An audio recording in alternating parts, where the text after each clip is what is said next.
చిన్న ప్రార్థన చేసుకుందాం. అందరం కూడా చిన్న ప్రార్థన చేసుకుని వాక్యం స్టార్ట్ చేసుకుందాం. స్తోత్రం నాయన, పరిశుద్ధుడా, ప్రేమగల తండ్రి, మీకు స్తోత్రాలు చెల్లించుకుంటా ఉన్నాను. ఈ సమయంలో ప్రభా మీ వాక్యాన్ని మేము చదువుకోబోతా ఉన్నాం. ప్రభా తండ్రి, అయా ఇదిగో అల్పుడును అయోగ్యుడును ఎన్నిక లేని వాడిని ప్రభా మరలా ఆరాధించాలని ఆశ కలిగిన వాడిని ప్రభా తండ్రి. దేవా ఇదిగో ప్రభా ఆశగల ప్రాణమును తృప్తిపరుస్తానని చెప్పారు. అలసిన వాని యొక్క ఆశను తృప్తిపరుస్తానని సెలవిచ్చారు ప్రభా తండ్రి. ఎల్లప్పుడూ ఉబ్బుకు చూడు నీటి ఒట్టు వలె ఉంటామని చెప్పావు ప్రభా. అయా నీరు కట్టిన తోట వలె నేను చేస్తానని సెలవిచ్చారు ప్రభా. అయా ఇదిగో ఈ సమయాన్ని మీ చేతులకు అప్పగించుకున్నాను. అయా ఇదిగో నీ నోటి బోరవలె నన్ను ఉంచవలసిందిగా ప్రార్థిస్తున్నాను. నీ నోటికి తోడై ఉండి నీవేం పలకవలనో అది నేను బోధిస్తానని సెలవిచ్చారు ప్రభా. ఆ మాటలకి నా జీవితాన్ని అయా ఈ వాక్యాన్ని కూడా అప్పగించుకుంటూ ఇవి నావు కావని మీ వాటిలో నుంచే నేను చెప్పగలనని ధైర్యంతో స్తుతిస్తూ ప్రార్థిస్తూ మీ పరిశుద్ధాత్మ యొక్క సహాయం కొరకు వేడుకుంటూ యేసుక్రీస్తు నామములో ప్రార్థన చేస్తున్నాను తండ్రి, ఆమేన్. దేవుని వాక్యం చదువుకుందాం అందరం కూడా. ఆ బైబిల్లో నుంచి కీర్తనల గ్రంథం 18వ అధ్యాయం. కీర్తనల గ్రంథం 18వ అధ్యాయం.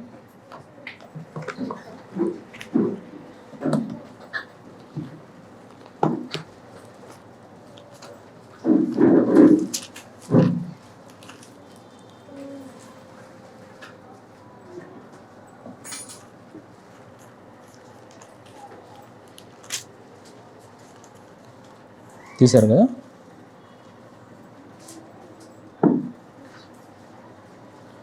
కీర్తనల గ్రంథం 18వ అధ్యాయం 46వ వచనం చదువుకుందాం.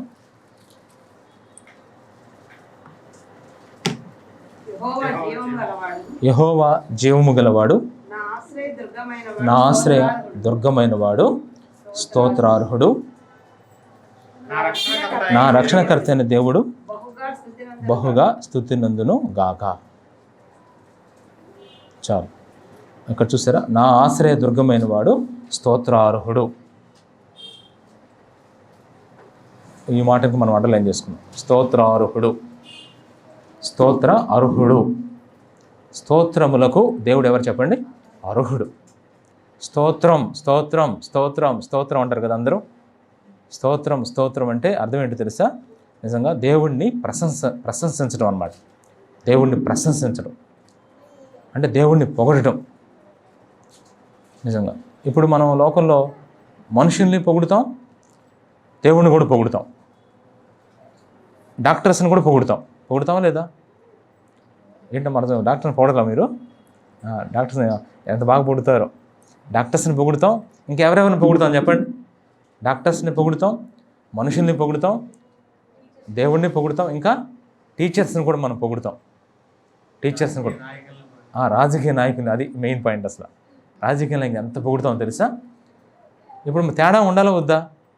రాజకీయ నాయకులు చేసిన పనులే దేవుడు చేశాడు అనుకోండి, తేడా ఏమైనా ఉందా? డాక్టర్లు చేసే పనులే దేవుడు చేశాడు అనుకోండి, తేడా ఉంటుందా ఉండదా? ఏముంటుంది? మామూలుగానే ఉంటుంది. తర్వాత ఇందాక నేను చెప్పినట్టుగా టీచర్స్ని పొగిడినట్టే దేవుడిని పొగిడామనుకోండి, అంటే టీచర్ చేసే పనులు వేరు, డాక్టర్లు చేసే పనులు వేరు, రాజకీయ నాయకులు పనులు చేసు. కానీ ఈయన చేసే పనులు చూస్తే ఆశ్చర్యపోతారు. అవి చెప్దాం అనుకుంటున్నాను ఈరోజు మీకు. ఆయన చేసే పనులు ఒక 10 చెప్తానమ్మా మీకు. బైబిల్లో ఒక 10 పనులు. 78వ కీర్తన ఆ పనులు ఏంటో చూడండి. 78వ కీర్తన 4వ వచనం చదవండి. అవి మనం చెప్పాలి, ఆరాధన చేయాలి. ఇవి మీరు మీ పిల్లలు కూడా నేర్పించాలి.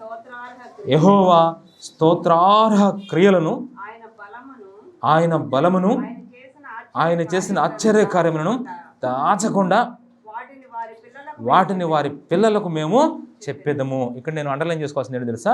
స్తోత్రార్హ క్రియలు అండర్లైన్ చేయండి. ఈరోజు వాక్యం ఏంటంటే స్తోత్రార్హుడు, స్తోత్రార్హ క్రియలు. అంటే ఆ స్తుతిని పొందటానికి అర్హుడు, స్తుతించడానికి అవసరమైన కార్యాలు. స్తుతులకు అర్హుడు, స్తుతించడానికి అవసరమైన కార్యాలు. అవి ఏమున్నాయి అబ్బా అని బైబిల్లో మనం ఎంక్వైరీ చేస్తే ఒక్కొక్కటి చెప్తాను. వీటిని బట్టే ప్రభుని ఆరాధించాలి ఈరోజు మనం. నిజంగా ఒక్కొక్కటి జ్ఞాపకం చేస్తాను, వాళ్ళతో కూడా కంపేర్ చేస్తాను. ఎవరితో? రాజకీయ నాయకులు ఈ కార్యాలు చేయరా లేదా అని అడుగుతాను. మిమ్మల్ని మీరే చెబుతారు కానీ. తర్వాత మరి ఇందాక నేను చెప్పినట్టుగా డాక్టర్లు చేయగలరో లేదో చూద్దాం. ఈయన చేసిన కార్యాలు అట్లాంటి కార్యాలు అనమాట. అందుకని ఈ కార్యాలు చదివినప్పుడు చూసినప్పుడు మన హృదయాల నుంచి ఖచ్చితంగా ఏం చేయాలి తెలుసా? ఆరాధన. అందుకే ఈరోజు జ్ఞాపకార్థ దినం. ఈరోజు ఏదైనా చెప్పండి అమ్మా, జ్ఞాపకార్థ దినం. ఈరోజు దేవుడిని జ్ఞాపకం చేసుకోవాలి, దేవుడు చేసిన కార్యాలను జ్ఞాపకం చేసుకోవాలి. దేవుడు చేసిన కార్యాలు ఎంత జ్ఞాపకం చేసుకోవాలో చూడండి. ఒక్కొక్కటి మనం జ్ఞాపకం చేసుకుందాం. చదువుదాం బైబిల్లో. చూడండి ఒకసారి. మొదటి కార్యం రోమాపత్రిక 6:18 మొదటి కార్యం రోమాపత్రిక 6:18 రోమాపత్రిక. అందుకే ఈయన నిరంతరము స్తోత్రార్హుడు అనమాట. ఈయన రోమాపత్రిక 6:18 చదువు రఘు. పాపము నుండి చూసారా, విమోచించబడి నీతికి దాసులైతరి, ఇందుకు దేవునికి స్తోత్రము. చాలు. ఇక్కడ ఒక కార్యం కనపడుతుంది. ఏం కార్యం చెప్పండి? పాపము నుంచి విడిపించుట. ఇందాక చెప్పానుగా, రాజకీయ నాయకులు పొగుడుతున్నారు, దేవుని పొగుడుతున్నారు. చేయమానండి ఈ కార్యం. పాపముల నుంచి విడుదల రావటం. చూసారా, పాపము నుండి చీకటి నుండి ఆశ్చర్యకరమగు వెలుగులో నడిపి, పాపము నుండి చీకటి నుండి ఎక్కడి నుంచి నడిపించాడంట? పాపము నుంచి, చీకటి నుండి. చూసారా, అందుకనే ఆ సాంగ్ మెయిన్ పల్లవి ఏంటో తెలుసు ఆ సాంగ్కి? తంబుర సితారతో మా ప్రభుని ఆరాధించెదము. తంబూర సితారతో అంటే ఇక్కడ నిజంగా తంబూర సితార అని కాదు. తంబూర సితార అంటే ఆత్మ ప్రాణాలతో అర్థం అనమాట. ఆత్మ ప్రాణాలతో ఈ కార్యాన్ని మనం స్తుతించాలి. ఎందుకంటే ఆయన స్తోత్రార్హుడు. ఎందుకు స్తోత్రార్హుడు అంటే స్తుతించడానికి అర్హుడు 100%. ఎందుకు అర్హుడు అంటే ఆయన చేసిన కార్యం చూడమ్మా. ఎందుకు దేవునికి స్తోత్రం ఏంటి? పాపము నుంచి విమోచించి నీతికి దాసులుగా చేశాడు మనల్ని. అసలు ఎంత ఆశ్చర్యమైన విషయం నిజంగా. మనం పాపం నుంచి బయటకు వచ్చి ఇప్పుడు ఎవరికి దాసులం అయిపోయాం? దేవునికి దాసులం. గతంలో యేసుప్రభుని ఎరక్క ముందు మన పరిస్థితి ఏంటి చెప్పండి? పాపమునకు దాసులం అయిపోయాం. బైబిల్ ఎన్ని లేఖనాలు ఉన్నాయి తెలుసా? మీరు మీ అపరాధముల చేత చచ్చిన వారై ఉండగానే ఉంటుంది.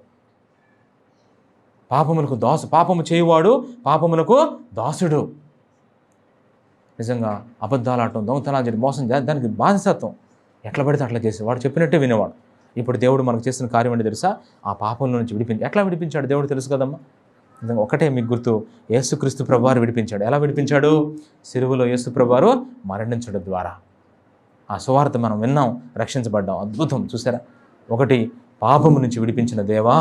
ఇదే స్తోత్రార్హ క్రియలు అనమాట, స్తుతించడానికి. అందుకే నేను ఒక సహోదరి ఇలా పాడుతుంది. ఒకరోజు నేను మందిరంలోకి ఎంటర్ అవ్వగానే ఏం పాడుతుంది తెలుసా? స్తుతి ప్రశంస పాడుచు కీర్తింతు నిత్యము అని పాడుతూ ఉంటే దాంట్లో చరణాల్లోకి వెళ్తే నిజంగా పాప బంధకముల నుంచి దేవుడు నన్ను విడిపించాడని పాడుతున్నప్పుడు నాకైతే ఎంత ఆనందం చూసారా, ఎంత ఆనందం అనిపించిందో. అందుకనే జై జై యేసురా పాఠం చూసారా, దాంట్లో కూడా ఉంటుందా లేదా? జై జై యేసురాజా. ఎందుకు జై కొట్టాలి యేసుప్రభుకి? ఎందుకు స్తోత్రం చెల్లించాలి? ఎందుకు పొగడాలంటే అసలు మెయిన్ పాయింట్ ఏంటి తెలుసా? బేసిక్ అంటే మెయిన్ పునాది, పాపము నుంచి విమోచించావు ప్రభా. ఒకటి. రెండోది కూడా చూద్దాం. చూడండి, రెండో కార్యం కీర్తనల గ్రంథం 28వ అధ్యాయం 6వ వచనం. కీర్తనల గ్రంథం 28వ అధ్యాయం 6వ వచనం. రెండవది ఏం జరిగించాడు చూడండి. 28వ కీర్తన 6వ వచనం. యెహోవా నా విజ్ఞాపన ధ్వని ఆలకించి ఉన్నాడు, ఆయనకు స్తోత్రము కలుగును గాక. చాలు. రెండవది ఎందుకు స్తుతించాలి? యెహోవా నా విజ్ఞాపనల ధ్వని. విజ్ఞాపనలు చేసాం మనం ప్రభు దగ్గర. విజ్ఞాపన అంటే అర్థం ఏంటో తెలుసా? మనం అనేక విషయాల కొరకు ప్రార్థన చేసినప్పుడు మన ప్రార్థనలు దేవుడు ఏం చేశాడు చెప్పండి? ఆలకించాడు. నా ప్రార్థనలన్నీ ఆలకించుచు, నా కార్యములన్నీ సఫలపరచుచు, నా ముందుండి నడిపించు కాపరి, మెరక స్థలములను సరిచేయుచున్న యేసయ్యా, నీకే మహిమ, నీకే ఘనత, నీకే ప్రభావము ఆరోపించేదా. ప్రభు నా ప్రార్థన విన్నాడు, నా విజ్ఞాపనను ఆలకిస్తున్నాడు. అందుకు దేవునికి ఏం చేయాలి చెప్పండి? కొన్నిసార్లు చెప్పి ఎవ్వరు పట్టించుకోరు నిజంగా. ఒక సహోదరి మన చర్చిలో ఉంది కదా, ఆమె ఒక అప్లికేషన్ పెట్టి అటు తిరుగుతుంది చెప్పండి వాటి కోసం. ఎవ్వరు ఆలకించట్లా. కానీ నిజంగా మనం ఆలోచిస్తే మన ప్రార్థనలన్నీ ప్రభు ఏం చేస్తున్నాడమ్మా, వింటున్నాడు. చూసాం, నా విజ్ఞాపన ధ్వని దేవుడు ఆలకిస్తున్నాడు. అందుకు దేవునికి నిజంగా చెప్పండి, మీ ప్రార్థన దేవుడు ఆలకిస్తున్నాడా లేదా? మన విజ్ఞాపన ధ్వని దేవుడు వింటాడు. హన్నా భయంకరంగా ప్రార్థన చేసింది. ఆ సౌండ్ ఎవరు విన్నారు చెప్పండి? దేవుడు విన్నాడు. భక్తుడైన సమూయేలు ప్రార్థించాడు, దేవుడు విన్నాడు. మోషే ప్రార్థించాడు, దేవుడు విన్నాడు. దానియేలు ప్రార్థించాడు, దేవుడు విన్నాడు. అలాగే మనం కూడా ప్రభు దగ్గర విజ్ఞాపన చేసాం, మన ప్రార్థనలు కూడా దేవుడు నిజంగా విన్నాడం. విని మామూలు సహాయాలు కాదు, అత్యద్భుతమైన సహాయాలు చేశాడు. అందుకని ప్రభువా నీకే స్తోత్రం అయ్యా, నీకే స్తోత్రం ప్రభువా అని చెప్పాలి. 2 నెక్స్ట్ అదే కీర్తన గ్రంథం చూడండి. కీర్తన 68వ అధ్యాయం 19వ వచనం. 68వ అధ్యాయం 19వ వచనం. 68వ అధ్యాయం 19వ వచనం. కీర్తన గ్రంథం. ప్రభువు స్తుతి నందును గాక, అనుదినము ఆయన మా భారము భరించి ఉన్నాడు. చాలు చాలు, చూసారా అక్కడ చిన్న సింపుల్ పాయింట్. ప్రభు స్తుతి నందును గాక, ఈ స్తోత్రార్హ క్రియ. ప్రభు స్తోత్రార్హుడయ్యా. ఎందుకు తెలుసా? దినదినము మన భారాలను ఏం చేస్తున్నాడు దేవుడు. ప్రతిరోజు నిజంగా మనం ఎంత భయంకరంగా భారం ఉంటాయమ్మా. ఉదయాన్నే లేవగానే ఏదో ఒక భారం ఉంటానే ఉంటుంది లోపల. ప్రతిరోజు ఏదో ఒక బాధ ఉంటానే ఉంటుంది, ప్రతిరోజు బాధ ఉంటుందమ్మ. మరి ఈ బాధలన్నీ ఉదయాన్నే లేవగానే మనం ఏం చేస్తాం, దేవునికి చెప్పుకుంటున్నాం. మన భారానంతా దేవుని మీద ఏం చేస్తాం చెప్పండి, మోపేస్తున్నాం. మనకు తెలుసుగా దేవుడు నీ భారం యెహోవా మీద మోపమని. నిజంగా మన భారాన్ని దేవుడు భరిస్తున్నాడు లేదా సార్? దేవుడే చెప్పాడు కదమ్మా ఏమని చెప్పేసి. మనం పాట కూడా పాడతాం. ఏం పాట చెప్పండి? ఏం పాట పాడతాం? నీ భారమంతా నేను మోసిదా అని పాట ఉంది. ఏం పాట చెప్పండి? తల్లిలా లాలించును తండ్రిలా ప్రేమించిన దాంట్లో చరణం ఏంటి చెప్పండి? తల్లిలో మొదటి చరణం, 2వ చరణం. పర్వతాలు తొలగవచ్చు, తత్తరిల్లు మెట్టలన్నీ వీడిపోదు, నా కృప నీకు, నా నిబంధన తొలగదు. దీనికేమో చరణంలో దిగులు పడకు భయపడకు, నీదు భారమంతా దిగులు పడకు భయపడకు, నిన్ను విమోచించెదా, నీదు భారమంత మోసి నాదు శాంతి నొసగెదా అని చెప్పి వాగ్దానం చేసిన యేసయ్య. ఏమన్నాడమ్మా? నీ భారమంతా నేను మోస్తానమ్మా అని చెప్పాడా లేదా? కాబట్టి మన భారాన్ని ఆయన మోస్తున్నాడు. ఈ రోజుకి నిజంగా దేవుడు నా భారాన్ని మోయిపోతే ఈరోజు నేను సజీవుడిగా ఉండలేను ఇక్కడ. నిజంగా ఈరోజు చాలామందికి భారం అయిపోయారు తల్లిదండ్రులు పిల్లలకి. ఈ వీక్లో మేము మెంటల్ హాస్పిటల్ కూడా వెళ్ళాను. నేను మెంటల్ హాస్పిటల్కి అంటే నిజంగా నేను వెళ్ళాను అనుకుంటారు, నాకు వచ్చిందని కాదమ్మా. అంటే అక్కడ మెంటల్స్ కొంతమంది ఉంటారు కదా, వాళ్ళ దగ్గరికి వెళ్ళినప్పుడు వాళ్ళు మాట్లాడుతున్నప్పుడు చాలా ఆశ్చర్యం అనిపించింది. ఎందుకు ఈ మాట చెప్తున్నానంటే మన భారం అంతా దేవుడు మోస్తున్నాడు. అనుదినం ప్రతిరోజు మన భారం అంతా మోస్తూ ఉన్నాడు. ఎవరన్నా ఏ రాజకీయ నాయకుడు మోయగలడు? ఏ డాక్టర్ గారు మోయగలరు? డబ్బులు తీసుకోకుండా మోస్తారమ్మ వాళ్ళు. మీరు ట్రీట్మెంట్ చేస్తారంటే ఎవరిని తీసారా? సత్యనారాయణ అంకుల్కి అంత మంచి ఆరోగ్యం వచ్చింది, డాక్టర్లు చేశారు, మరి డబ్బులు వసూలు చేయలేదా? అదే దేవుడు నిజంగా మోస్తే దేవుడు చేసే భారం చూడ అంత ప్రభువా నీకు నిజంగా నువ్వు స్తోత్రార్హుడు అయ్యా తండ్రి, స్తోత్రార్హుడు. అందుకే స్తోత్రార్హ క్రియలు ఇవన్నీ కూడా 3 చెప్పాను ఇప్పటికి. ఏంటి చెప్పండి? 1 మన పాపం నుంచి విడిపించటం, 2వది మన విజ్ఞాపన ధ్వని ఆలకించటం, 3వది అనుదినం మన భారాన్ని భరించటం, 4వది కూడా చూద్దాం. చూడండి 4వది ఆదికాండం 24వ అధ్యాయం. ఆదికాండం 24వ అధ్యాయం 48వ వచనం. ఆదికాండం 24వ అధ్యాయం 48వ వచనం. 4వది కూడా చదువుకుందాం. ఆదికాండం 24:48.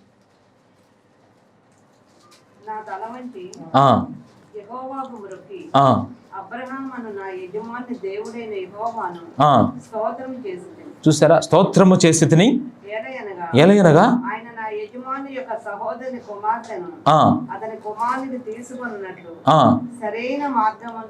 సరైన మార్గమందు నన్ను నడిపించును అంటలించేయడం. ఎలియాజరు అబ్రహాము యొక్క పాలేరు, అబ్రహాము యొక్క ఇంట దాసుడు, పెద్ద దాసుడు. ఏమని ప్రార్థన చేస్తున్నాడు తెలుసా? నా యజమానుడైన దేవుడు స్తుతి నందును గాక. ఎందుకు తెలుసా? ఇప్పుడు రెబ్కాని మ్యాచ్ సెట్ చేయడానికి వెళ్తున్నాడు మధ్యవర్తిగా. అబ్రహాము ఎవరికి అప్పగించాడు చెప్పండి? వాళ్ళ అబ్బాయికి మ్యారేజ్ చూస్తున్నాం కదా, ఇస్సాకుకి మ్యారేజ్ కొరకు ఎవరిని అప్పగించాడు? ఎలియాజర్ని మధ్యవర్తిగా. నిజంగా ఇప్పుడు ఎలియాజరు కత్తి మీద మామూలు విషయం కాదమ్మా. వివాహ విషయంలో నిజంగా చాలా జాగ్రత్తగా చేసుకోవాలి. వివాహ విషయం చాలా ఇంపార్టెంట్. ఒక్కసారి కనుక వివాహం దగ్గర రాంగ్ రూట్లోకి వెళ్ళామంటే ఏం చెప్పండి?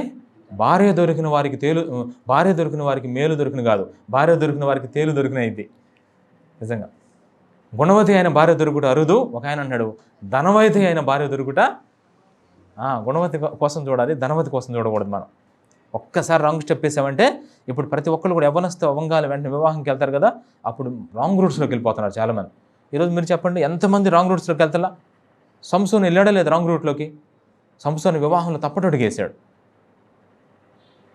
నిజంగా ఇప్పుడు అబ్రహాము ఆ తప్పటడుగు వేయాలనుకోవట్లేదు. అందుకని తన కుమారుడికి మ్యారేజ్ కొరకు ఎలియాజర్ను చేసినప్పుడు ఎలియాజర్ ఇప్పుడు ఎంత మధ్యవర్తిగా ఉండి ప్రార్థన చేసుకొని చక్కగా దేవుడు అనుకున్న సంబంధాన్ని సెట్ చేశాడమ్మా. దేవుడు అనుకున్న ఇస్సాకుకి దేవుడు జతపరిచిన జోడు ఎవరు చెప్పండి? ఖచ్చితంగా రెబ్కానే, డౌట్ లేదు దాంట్లో. ఇప్పుడు నిజంగా సరి అయిన మార్గంలో నడిపించాడు. ఇప్పుడు ప్రభువుని స్తుతిస్తున్నాడు, దేవుడు స్తోత్రాలు అని చెప్తున్నాడు. ఎందుకని చెప్తున్నాడు తెలుసా? సరి అయిన మార్గంలో దేవుడు నన్ను నడిపించాడు. ఈరోజు నిజంగా మనల్ని కరెక్ట్ మార్గాలు ఎవరు నడిపిస్తారు చెప్పండి? మన తల్లిదండ్రులు ఎవరు నడిపిస్తారా? మన తల్లిదండ్రులు. పిల్లల్ని సక్రమంగా నడిపించగలరమ్మా? నడిపించలేరు. కానీ ఈరోజు మనందరినీ రాంగ్ రూట్స్లోకి వెళ్తున్న మనల్ని నిజంగా దేవుడు ఏం చేస్తున్నాడు చెప్పండి? రైట్ రూట్స్కి తీసుకొస్తున్నాడు. అది ఆ త్రోవ కరెక్ట్ కాదా, ఈ త్రోవకు రా అని ఎన్ని రోజుల నుంచి మనం నడిపిస్తున్నాడమ్మా.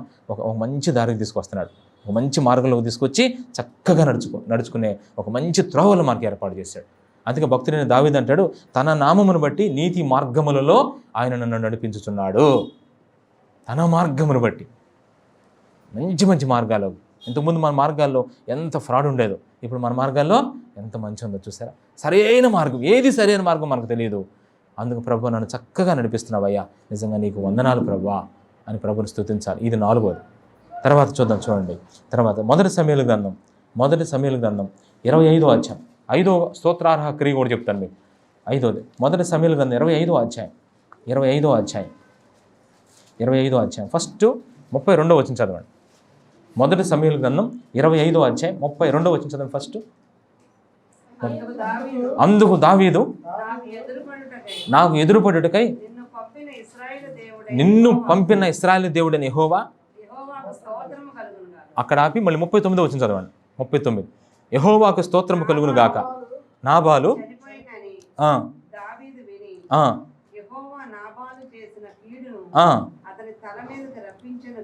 గనుక అదిగో తన దాసుడనైన నేను కీడు చేయకుండా నన్ను కాపాడి.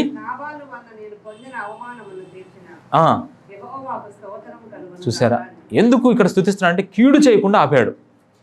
ఎవరిని? దావీదుని. అసలు నిజంగా చూడండి ఎంత ఆశ్చర్యమైన విషయం అంటే, నాబాలును చంపడానికి ఏం చేస్తున్నాడు చెప్పండి? దావీదు కత్తి తీసి తనతో పాటు కొంతమంది తీసుకొని బయలుదేరాడు. దేవుడు వెంటనే చూడండి ఎటువంటి కార్యం చేశాడు. ఇప్పుడు ఒక వ్యక్తిని చంపడం దేవునికి మేలా కీడా? కీడే కదమ్మా. ఒక వ్యక్తిని చంపడానికి వెళ్తున్నప్పుడు అబీగైలు నాబాలు యొక్క భార్యను పంపించి ఏం చేశాడు? దావీదును ఆపించేశాడు. అంటే ఇప్పుడు దావీదు నిజంగా నాబాలును చంపలేదు, కానీ నాబాలు చనిపోయాడు. అదే దావీదు చంపితే నాబాలు చనిపోయేవాడు. దేవుడు పర్మిషన్ ఇచ్చాడు నాబాలు చనిపోవడానికి. అప్పుడు తప్పు దావీదు మీదకి వెళ్దాం. అంటే ఇప్పుడు దావీదు ఒక కీడు చేయబోతున్నాడు. ఆ కీడు నుంచి దావీదుని ఏం చేశాడు చెప్పండి? తప్పించాడు. మనం చూడండి ఎన్ని కీడులు చేయబోతాం ఇతరులకి. అంటే ఇతరులకు ఏం లేదు, ఆ వ్యక్తి గురించి వ్యక్తి మీద బ్యాడ్గా చెప్పడమే, అదే కీడు చేయటం. అట్లాంటి భయంకరమైన మాటల నుంచి దేవుడు మనం ఏం చేస్తున్నాడు? ప్రభు నిజంగా ఆ కీడులో నేను ఉండకుండా నాకు సహాయం చేసావు ప్రభు, నీకు స్తోత్రాలు. అంటే నిజంగా ఆ కీడు చేయకుండా మనల్ని దేవుడు ఆపుతున్నాడా లేదా? ఇక్కడ ఉన్న అందరికీ ఒక చిన్న ప్రశ్న వేస్తున్నా. దేవుడు మిమ్మల్ని ఆపకపోతే మీరు మామూలు అనుకుంటారా? ఈరోజు ఎంతమంది కీడు లిస్ట్ ఉండేది నిజంగా. నేనైతే గ్యారెంటీగా ఏం తెలుసా, ఎక్కువగా నాకు గొడవలు పెట్టడం బాగా ఇష్టం. చిన్నతనం నుంచి ఎక్కువ మామూలు కాదు, ఒక చిన్న అగ్గిపుల్ల గీసి వచ్చేసేవాడు అంతే, ఇక తగలబడిపోయేది. ఏంటి వాంగా తగలింది ఏంటి చెప్పండి? వాంగా తగలబడేది ఎవరు చెప్పండి? కుటుంబమే. అట్లాంటి మాటలు తాత మనవడికి పెట్టేవాడిని చూసారా ఎట్లా. నిజంగా అట్లాంటివన్నీ దేవుడు ఆపేశాడమ్మ. ఈరోజు లేవు నిజంగా. ఈరోజు అగ్గిపుల్లలు గీయంగానే ఏం చేస్తాం చెప్పండి? ఫెవికాలేసి అంటిస్తున్నాం. అట్లాంటి సంబంధాలు ఇచ్చాడు మరి దేవుడు. సమాధానపరచు సంతతి దేవుడు నిలుపునని చెప్పాడు. భార్యాభర్తల మధ్య గొడవలు భార్య చెప్పింది భర్త చెప్పాడు. ఇప్పుడు నేనేం చేయాలి తెలుసా? భార్య చెప్పినవన్నీ భర్త చెప్పాలి, భర్త చెప్పినవన్నీ భార్యకి చెప్పాలి. ఏమైంది చెప్పండి కుటుంబం? ఏమైంది? అమ్మో నిజంగా దేవుడు అనిపించాడు అసలు ఏమి చెప్పొద్దు, నేను చెప్పిన చెప్పన్నాడు దేవుడు. అప్పుడు నేను భార్యకి దేవుడు చెప్పిన చెప్పాను, భర్తకి దేవుడు చెప్పిన చెప్పాను. చెప్పినప్పుడు నిజంగా ఒక కుటుంబం సెట్ అయిందమ్మా. ఈ రోజుకి దేవుడు నామంలో వాళ్ళు ఎంత వర్ధిల్లుతున్నారు తెలుసా. నాకు నిజంగా ప్రభుని స్తుతిస్తున్నాను. నేను అన్నాను భార్యతో వెళ్ళి, నువ్వంటే నీ భర్తకి ఎంత ఇష్టమో తెలుసమ్మా. అల్లాడిపోతున్నాడు ఆయన లోపల. నిజంగా ఆయనకి ఇష్టం ఆమె చేసిన పనులు బట్టి. ఇలా చెప్పినప్పుడు నిజంగా తాను ఎంతో సంతోషించింది. నా భర్త నన్ను అంత ఇష్టపడుతున్నాడు అరే అని చెప్పేసి నిజంగా చాలా ఆశ్చర్యపోయింది.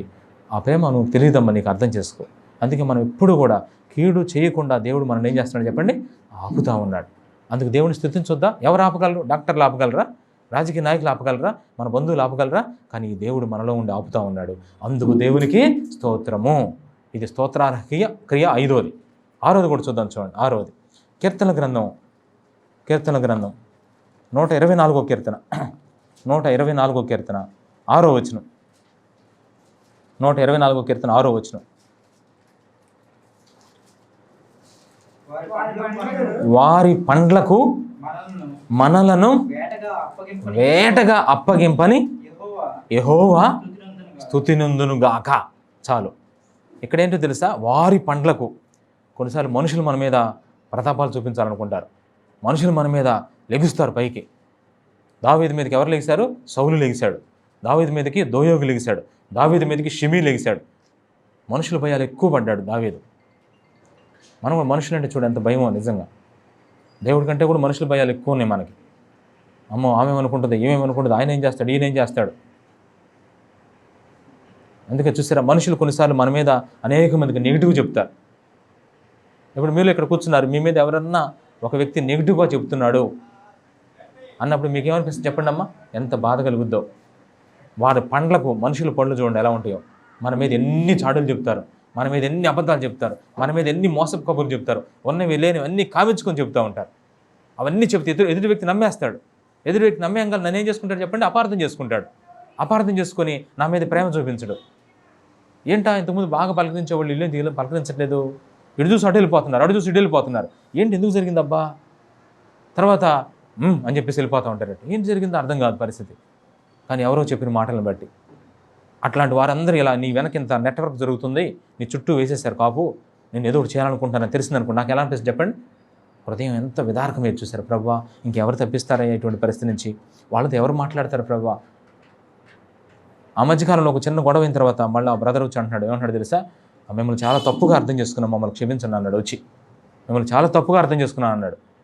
నేను అన్నాను అప్పుడు, నిజంగా మీరు చేసిందంతా చేశారు, మచ్చబడిపోయింది, ఇప్పుడు తప్పుగా అంటున్నారా నిజంగా, కానీ దేవుడు మీకు అప్పగించలేదు నన్ను, దేవునికి స్తోత్రం అని చెప్పాను. దేవుడు మీకు అప్పగించలా. మరి దావీదు కూడా అన్నాడు, నేను మీ చేతుల్లో కాదు, ఎవరి చేతుల్లో, మనుషుల చేతుల్లో పడిపోతాను. అందుకే నేను ఎప్పుడు ఇలా చేసుకుంటాను, ప్రభువా నేను మనుషుల చేతిలో ఉండకూడదు అయ్యా, దేవా నీ చేతుల్లోనే ఉండాలయ్యా. మనుషుల చేతుల్లో పెడితే మనం ఏం చేస్తారమ్మా, వాళ్ళు వాడుకుంటారు, ఆడుకుంటారు. అర్థమైందమ్మా మీకు? మనుషులు ఏం చేస్తారు చెప్పండి, వాడుకుంటారు, ఆడుకుంటారు. దేవుడైతే మనం ఏం చేస్తాడు చెప్పండి, చూసారా మనల్ని బలపరుస్తాడు నిజంగా. అందుకే అంటున్నాడు ఇక్కడ ఏంటో తెలుసా, మనుషుల యొక్క బాధల నుంచి, అంటే ఇక్కడ మనం చెప్పుకోవాల్సింది ఏంటో తెలుసా, మనుషుల చేతుల్లో నుంచి కూడా దేవుడు మనల్ని విడిపిస్తాడు. అందుకు దేవునికి స్తోత్రము. ఇది ఎన్నో చెప్పండి అమ్మా, 6వది. 7వది కూడా చూద్దాం. 68వ కీర్తన 65వ కీర్తన 35వ వచనం. 68వ కీర్తన 35వ వచనం.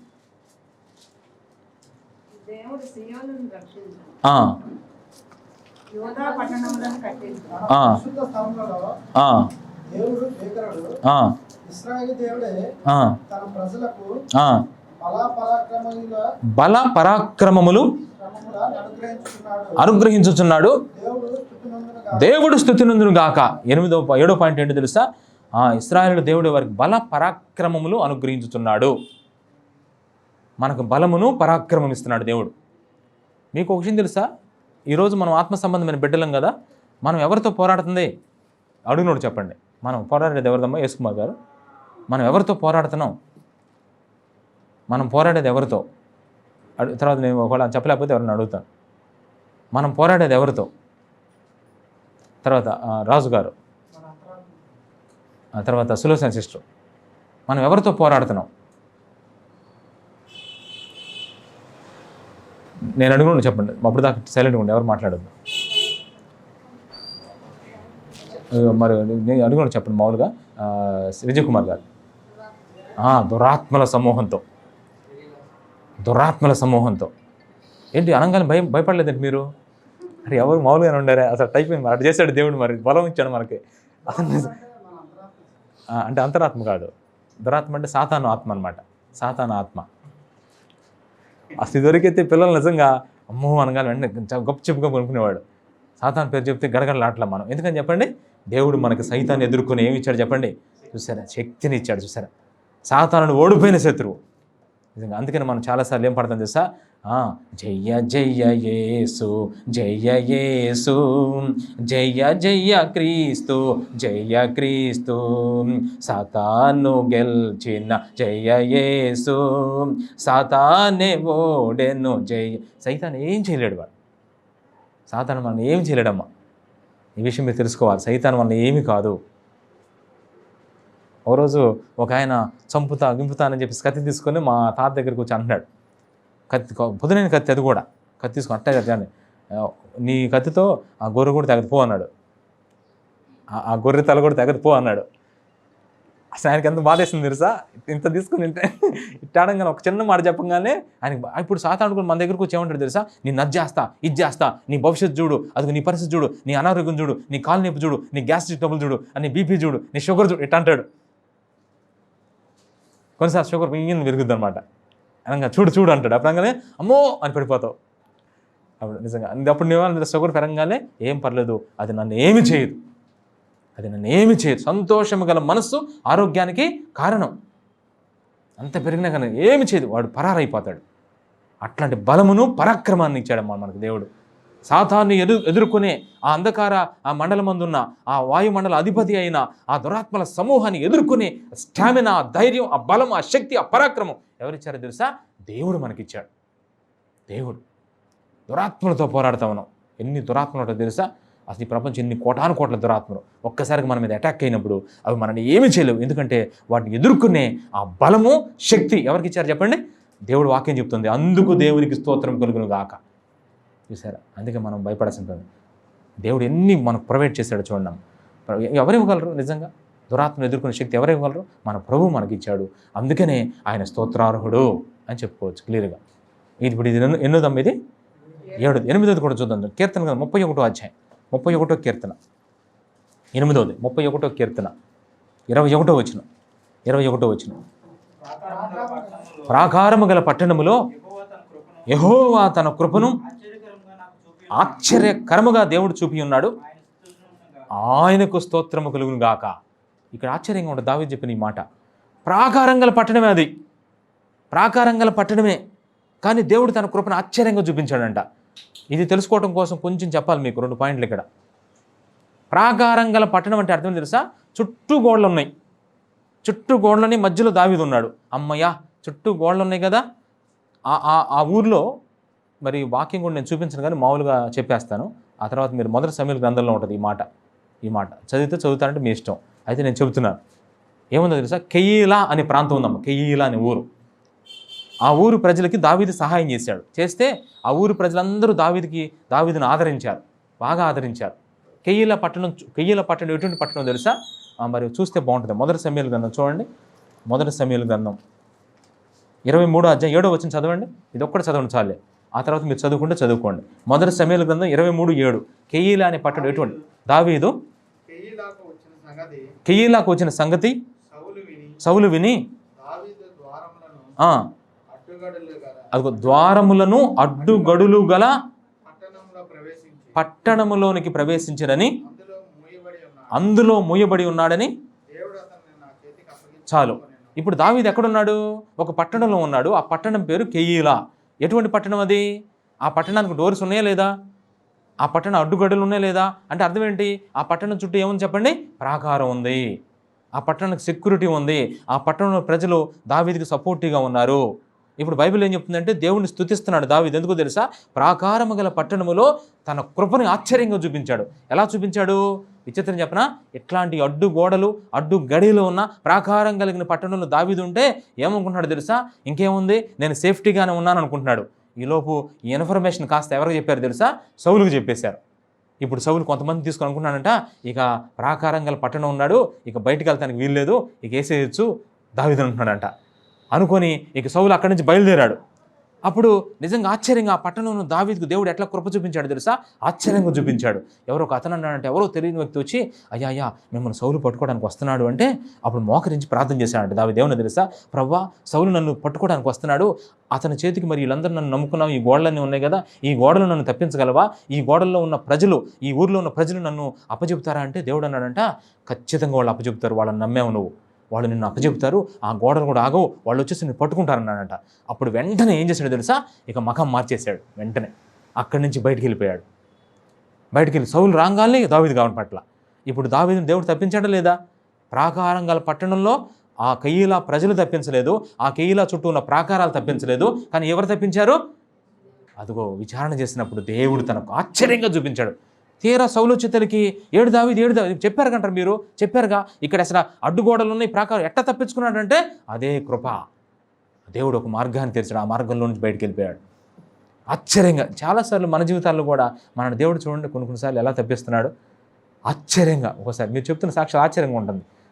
మంగళగిరిలో సాక్ష్యాలు అంటే నాకు ఒకసారి ఆశ్చర్యంగా ఉంటుంది. అమ్మ సురేష్ కుమార్ గారు చెప్పారు, మెట్లు మించి పడతా. ఏంటమ్మా సాక్ష్యం అసలు? సైకిల్ మీద పట్టం ఏంటి? పడుతున్నప్పుడు ఆశ్చర్యంగా తప్పించబడుతుందా లేదా? అన్నీ సేఫ్టీగా ఉన్నాయి, ఏమైనా మెట్లు ఏమైనా రిపేర్ వచ్చినాయా? మెట్లు చక్కగా ఉన్నాయి కదా, ఎక్కడన్నా కాలు బెనుకుతుంది చూడండి, ఒక కాలు లోపల ఒక కాలు బయట. మొన్న ఈ మధ్య చెప్పారు ఒక సహోదరి సాక్ష్యం, బాత్రూంలో ఒక కాలు బయట ఒక కాలు లోపల. అంత ఆశ్చర్యంగా. ఎన్నిసార్లు పడలేదు బండి మీద సత్యనారాయణ అంకులు? ఎన్నిసార్లు బండి మీద బండ్లా లేచి బండ్లు దిద్దుకొని వచ్చాడు. ఏమంటున్నాడు? ఆశ్చర్యంగా తప్పించాడు భాస్కర్ అంటే, ఆశ్చర్యంగా. అన్ని సెక్యూరిటీ, మంచి సైకిల్ రిపేర్ లేదు, ఆయన బాగానే ఉన్నాడు. ఎందుకు పడిపోయాడంటే చెప్పలేం, కానీ తప్పిస్తున్నాడు దేవుడు. ఒక ఆమె అయితే మొన్న ఈ మధ్య ఆ కారు జారి అమ్మో పెద్ద కరిసింది, ఇక ఇరిగిపోయింది అంటున్నారు. టప్మని సౌండ్ వచ్చింది. నిజంగా ఆమె భయపెడతాను తప్పితే టప్మని సౌండ్ అక్కడ కాదు, ఎవరో పక్కన వేసారు, బట్టలు జాడేస్తున్నారు, ఆ సౌండ్ వస్తే ఈ సౌండ్ అంటున్నారంట. ఏం కాలేరే, ఏం కాలేదంటుంది. ఆశ్చర్యంగా తప్పించాడంట. నిజంగా చూసారు ఎంత ఆశ్చర్యంగా దేవుడు తప్పిస్తున్నాడు. కొంతమంది చెప్తా ఉన్నారు సెల్ ఫోన్స్ పోతే, నిజంగా మళ్ళీ సెల్ ఫోన్ ఏం చేశారు చెప్పండి? చిన్న ఆశ్చర్యంగా దేవుడు చూపిస్తూ ఉన్నాడు. అన్నీ బాగానే ఉన్నాయి అనుకుంటున్నాం, దేవుడు ఆశ్చర్యంగా తప్పిస్తూ ఉన్నాడు ఆ సమయంలో. దేవుడు అందుకనే ప్రభుని స్తుతించాలి మనం. ఇది ఎన్నోదో తెలుసా? 8వ, తర్వాత 9వ కూడా చూద్దాం చివరిగా. ఇంకో 2 ఉన్నాయి అనమాట, చూద్దాం. 9వ 9వ కార్యం కీర్తన గ్రంథం చూశారు. మొదటి కొరింథీయులకు రాసిన పత్రిక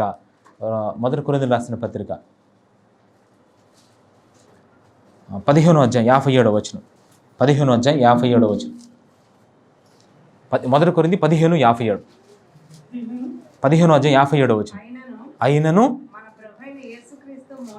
మన ప్రభువైన యేసుక్రీస్తు మూలముగా మనకు జయమును అనుగ్రహించుచున్న దేవునికి.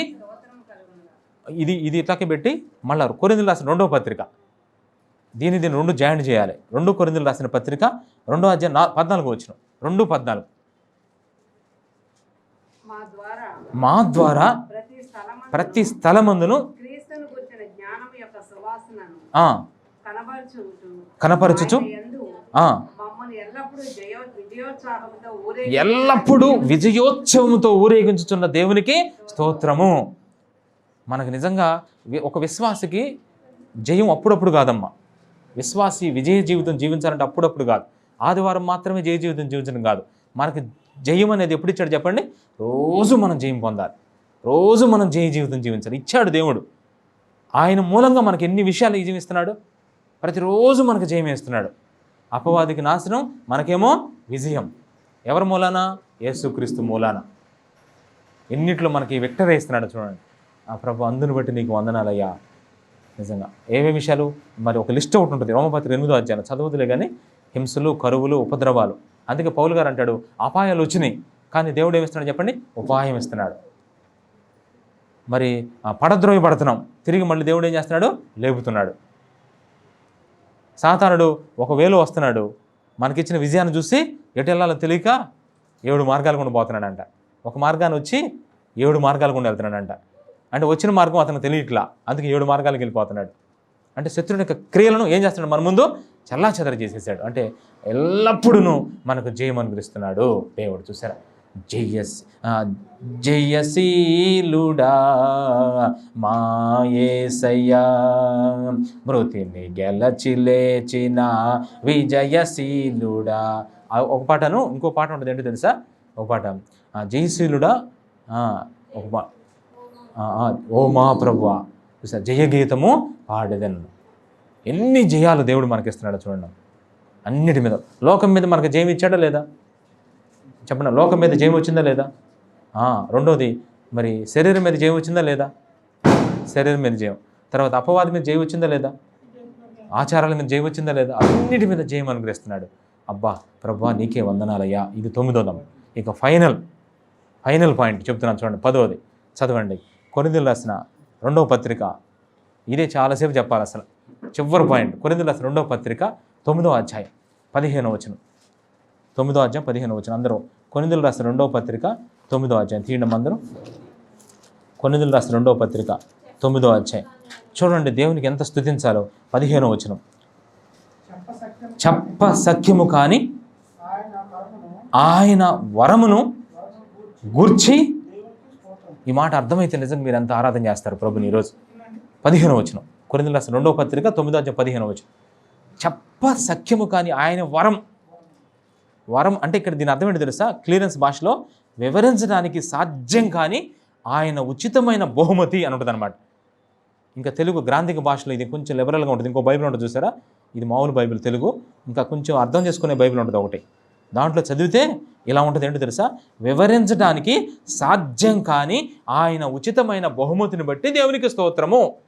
వివరించడానికి సాధ్యం కాదా? ఏంటయ్యా వరం? ఒకటి ఏంటో తెలుసా? ఒకటి రోమాపత్రిక 3:24 ఏమంటో తెలుసా?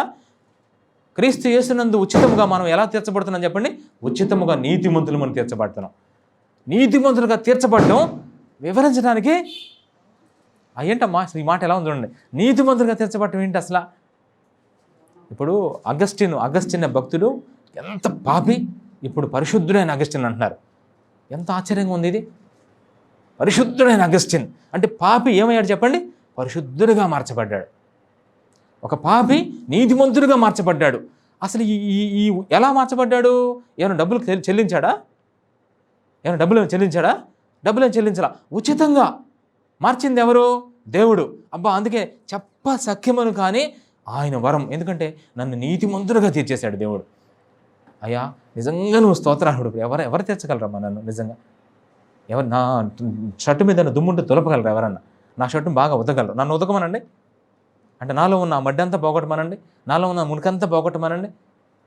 ఎవరు పోగొట్టగలరు చెప్పండి? ఆయన రక్తం వలన, ఆయన విమోచనం ద్వారా, ఆయన కృప వలన నన్ను ఏం చేశాడు దేవుడు? నీతిమంతుడిగా తీర్చేశాడు. నీతిమంతుడిగా. ఎంత అద్భుతమైన విషయం చూడండి. ఇంకేమిచ్చాడు తెలుసా? ఒకటి నీతిమంతుడిగా తీర్చడం. మీరు చూస్తే యోహాను సువార్తలో సమరయ స్త్రీకి దేవుడు అన్నాడు, నువ్వు అడిగితే దేవుని వరమును ఉచితంగా ఇస్తాడు. దేవుని వరం. అక్కడ ఉచితంగా ఇచ్చే వరం ఏంటంటే జీవజలం. రెండవది మనకి ఇచ్చింది జీవజలం. అంటే ఏంటి చెప్పండి? జీవజలము అంటే అర్థం ఏంటి చెప్పండి? ఆయన వాక్యం. రోజు మనకు దప్పికేస్తుంటే అంటే అమ్మా నిజంగా చూడండి అమ్మా ఎవరిచ్చారు ఈ వరం? వాక్యం చదువుతున్నప్పుడు జీవజలాన్ని ఉచితముగా.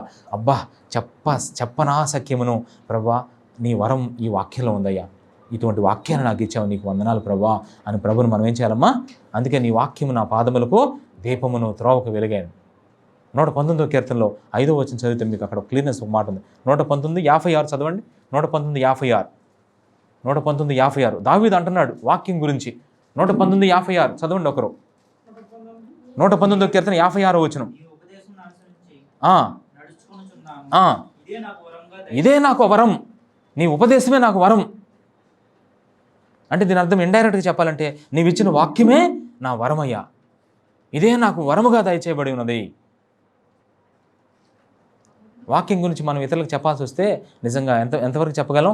అబ్బా నిజం వాక్యం ఏంటమ్మా ఇలా అడగాలి. ఎవరన్నా వచ్చి ఏంటమ్మా సంగతులు అన్నారనుకోండి, ఏముందమ్మా అంటారు. ఇట్లా అడగండి మీరు, ఏంటి బైబిల్లో సంగతులు అంటే ఎక్కువ అయితే ఇక ఎంతసేపు ఉండదు చూడండి. ఎంతసేపు అయినా బైబిల్లో సంగతులు చెప్పచ్చు. బైబిల్లో సంగతులు ఎన్ని ఉన్నాయో చూడండి. క్రొత్త సంగతులు, సమాధానమైన సంగతులు, ఆశ్చర్యమైన సంగతులు, నిగూఢమైన సంగతులు, మర్మమైన సంగతులు, నీ జీవితానికి గురించి సంబంధులు, భవిష్యత్తు గురించి సంగతులు, రాబోయే లోకానికి సంబంధించిన సంగతులు, యేసు ప్రభు గురించి సంగతులు, నీ కుటుంబానికి గురించి సంగతులు, సంఘానికి గురించి సంగతులు, నీ గురించిన ఆ సంగతులు ఎన్ని ఉన్నాయో తెలుసా? ఎన్ని సంగతులు ఉన్నాయి బైబిల్లో. నీకు ఎంత చదివినా ఇంకా ఇంకా ఇంకా ఇంకా చదవాలి, ఇంకా చదవాలనిపిస్తుంది. అన్ని గొప్ప సంగతులు బైబిల్లో చెప్పాడు దేవుడు. అట్లాంటి వరాన్ని వాక్యంగా మనకి ఇచ్చాడు. నీతిమంతులుగా తీర్చాడు. జీవజలాన్ని దేవుడు మనకి బహుమానంగా ఇచ్చాడు. అపోస్తలుల కార్యాలు 2:38 చదివితే అక్కడ పరిశుద్ధాత్మ అను వరమును పొందుదురు అన్నాడు. పరిశుద్ధాత్మ అనేది కూడా ఒక గిఫ్ట్. ఒకళ్ళు నన్ను అన్నారు, ఈ షర్టు ప్యాంట్ ఎంత అంటే చెప్పాను 3,000 అయిందని. ఎట్లా అన్నా, ఈ షూస్ ఎంత అంటే 3,000. అబ్బో, మీరు పొందుకున్న షర్టు ప్యాంట్ ఎంత రేట్ అయింది? మీరు ఆత్మను పొందుకున్నారా? అవును. అది ఎంత అయింది? మీరు ఆత్మను కలిగి ఉన్నారా? అవును బ్రదర్, నేను దేవుని ఆత్మను కలిగి ఉన్నాను, నాకు తెలుసు ఆ విషయం. చాలా సంతోషం. ఎంత ఖర్చు పెట్టారు? బూట్ల గురించి ఎంతసేపు చెప్తే పావుగంట చెప్తావు. షర్ట్ల గురించి ఎంతసేపు చెప్తావు? పావుగంట. నీకున్న ఆస్తి అంతస్తుల గురించి ఎంత చెప్తావు? 1 గంట. కానీ పరిశుద్ధాత్మ గురించి చెప్పు. వివరించడానికి వల్ల పడదు అసలు. అట్లాంటి పరిశుద్ధాత్మను నా హృదయంలో దేవుడు ఉంచుతూ వచ్చాడు. నిజంగా ఎంత ధన్యుడిని ప్రభువా. ఈ ఆత్మను ఎవరు ఇవ్వగలరమ్మా? ఈ పరిశుద్ధాత్మ దేవుడు నా హృదయంలో రావడానికి దేవుడు ఎంత క్రయం చెల్లించాడో తెలుసా? ఈ లోకానికి వచ్చి చనిపోయి తిరిగి లేచి ఆరోహణమై వెళతా ఏం చేశాడో తెలుసా? నేను వెళ్ళుట మీకు ప్రయోజనకరం, అది ఆదరణకర్త మీకు పంపుతున్నానని చెప్పాడు. సత్య స్వరూపైన ఆత్మను మన హృదయాలకు దేవుడు పంపించాడు. ఇప్పుడు ఆ ఆత్మ చేత నేను నడిపించబడతా ఉన్నా. ఆ ఆత్మ నిజంగా ఎంత ఆశ్చర్యమైన విషయం అంటే, ఎంత వరమో అది. నిజంగా అది మనకి దేవుడు ఇచ్చిన గిఫ్ట్ అమ్మా. నిజంగా ఫ్రీ. ఇంకా ఆత్మ ఏముందిలే. ఇక ఆత్మ ద్వారా ఏం వరాలు వచ్చినాయో తెలుసా? 9 ఆత్మ వరాలు ఉన్నాయి. ఆత్మ వరాలు. ఇక ఆ వరాలు మామూలు విషయమా? ఏం వరాలు చెప్పండి? 9 వరాలు. 3 చేస్తే చూడండి ఒకసారి. చిన్న సీక్రెట్ చెప్తాను ఇక్కడ మీకు. కొరింథీయులకు రాసిన పత్రికలో ఆ వరాలు 9 ఉన్నాయి మొత్తం. చదివితేనే మీకు ఆశ్చర్యంగా ఉంటుంది. అక్కడ మొదటి కొరింథీయులకు రాసిన పత్రిక 12వ అధ్యాయం. ఆ వరాల పేర్లు చదవాలి. ఎవరు చెబుతారు మరి?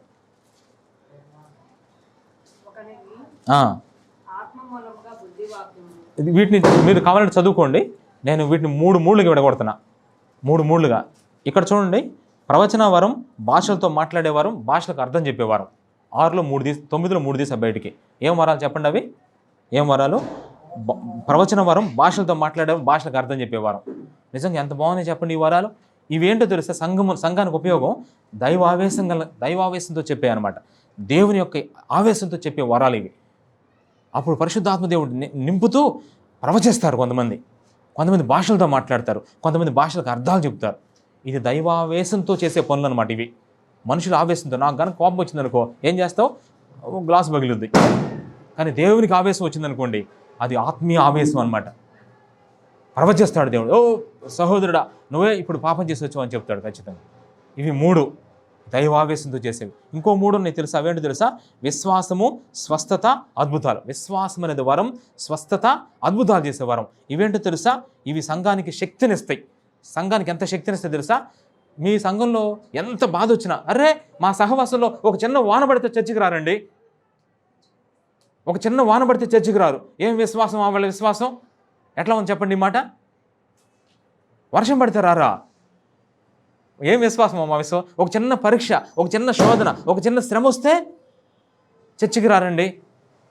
రాత్రి నేలన విత్తబడిన విత్తనములు ఎవరమ్మా? రాత్రి నేలన విత్తబడిన విత్తనములు ఎవరు చెప్పండి? వేరు లేదు. అందుకే శోధన కాలంలో ఏమైపోతున్నారు? వాళ్ళు తప్పిపోతున్నారు. ఏం విశ్వాసం? ఆ విశ్వాసం అపవాది వేసిన విత్తనాలను ఎత్తుకుపోతున్నాడు. షడ్రక్, మేషక్, అబేద్నెగో విశ్వాసం ఎటువంటి విశ్వాసం చెప్పండి? ఒక బ్రదర్ అంటున్నాడు ఆ విశ్వాసం ఛాలెంజింగ్ ఫెయిత్ అంట. అది ఛాలెంజింగ్ ఫెయిత్, సవాలు విసిరే విశ్వాసం అంట. ఎవరికి సవాలు విసిరారు వీళ్ళు చెప్పండి? నెబుకద్నెజరుకి విసిరారు. అగ్నిగుండంలో పడితే పడేసుకోబా. అసలు చెప్తారు చూడండి, ఎంత ఆశ్చర్యంగా ఉంది చూడండమ్మా.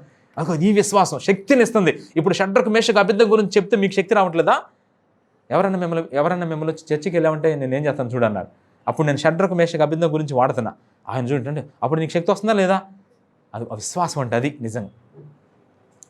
ఒక 6 నెలలు వచ్చి కుదిరితే చూద్దామని, లేకపోతే మానుకోవడం కాదు. 6 నెలలు కాదు, 6 సంవత్సరాలైనా సరే విశ్వాసంతో రావాల్సింది ఖచ్చితంగా. విశ్వాసం అది నిజంగా ఒక వరంగా దేవుడిచ్చాడు. ఇంకోటి ఏంటి తెలుసా? స్వస్థతనిచ్చే వరాలు. ఎవరి సంఘాలలో అనారోగ్యంగా ఉన్న వ్యక్తులకి స్వస్థపరిచేది ఎవరమ్మా చెప్పండి? దేవుడే కదా. అది ఎంత శక్తిని ఇస్తుంది. తర్వాత ఇంకొక వరం ఏంటి తెలుసా? ఏంటి? అద్భుతాలు చేసే శక్తి. అద్భుతాలు. విశ్వాసము, స్వస్థత, అద్భుతాలు. సంఘంలో అద్భుతాలు. ఎవరు అద్భుతాలు చేసేది? పాస్టర్ గారా? దేవుడా? ఒక రాజకీయ నాయకుడా? ఎవరు? దేవుడే నమ్మ అద్భుతాలు చేసేది. చెప్పనాశ అద్భుతాలు చేసే వరం ఈ సహవాసంలో ఉంటే, ప్రభు నీకు వందనాలయ్యా అని చెప్పాలి. ప్రభు ఇంకో 3 వరాలు ఉన్నాయి. ఏంటో తెలుసా? అది కింద చూస్తే మీరు ఆ జ్ఞానవాక్యము, బుద్ధివాక్యము, ఆత్మల వివేచన, దీన్నే ప్రత్యక్షతా వరం అంటారనమాట. ఈ ప్రత్యక్షత ఉండాలి సంఘంలో. కొంతమంది అందరు నమ్మేస్తారు, అసలు వాళ్ళకి వివేచన ఉండదు. అంగేసురాంగా వీళ్ళే పాస్టర్లు అనుకుంటారు, వెళ్ళి ప్రార్థన చేసేసుకుంటారు. క్లియర్గా చెప్పేస్తున్నాను మీకు, క్లియర్గా. తెల్లనివన్నీ పాలు కావు, మెరిసేదంతా బంగారం కాదు. అది ఎవరికి తెలుస్తుంది? వీళ్ళకి తెలియదు, వాళ్ళకి తెలుస్తుంది. వాళ్ళకి ఆత్మల వివేచన, ఆత్మలు అర్థమైపోతూ ఉంటుంది.